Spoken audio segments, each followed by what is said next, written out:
પાટણના સરસ્વતી તાલુકામાં જેકે ન્યૂઝની ચેનલનો પડઘો પડ્યો હતો।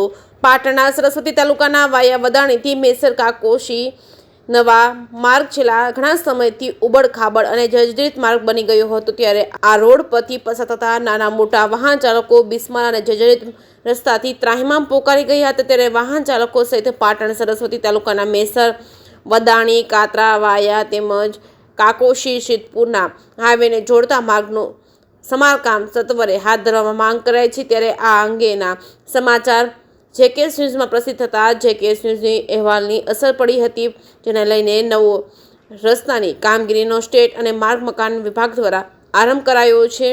પાટણના સરસ્વતી તાલુકાના વાયા વદાણીથી મેસર કાકોશી નવી માર્ગ બનાવવા અંગેના સમાચારો કરાયા હતા, જ્યારે આ સમાચાર પ્રસિદ્ધ થતા તેને લઈને તંત્ર હરકતમાં આવ્યું હતું। પાટણ જિલ્લા માર્ગ અને મકાન વિભાગના અધિકારીઓ કુંભકર્ણની નિંદ્રામાંથી જાગ્યા હતા અને તાત્કાલિક અસરથી પાટણ જિલ્લાના વાયા વદાણીથી મેસર કાકોશી નવીન માર્ગ બનાવવાની કામગીરીનો આરંભ કરવામાં આવ્યો હતો। જેકે ન્યૂઝ ગુજરાતી સાથે પ્રવીણ પંચાલ, પાટણ।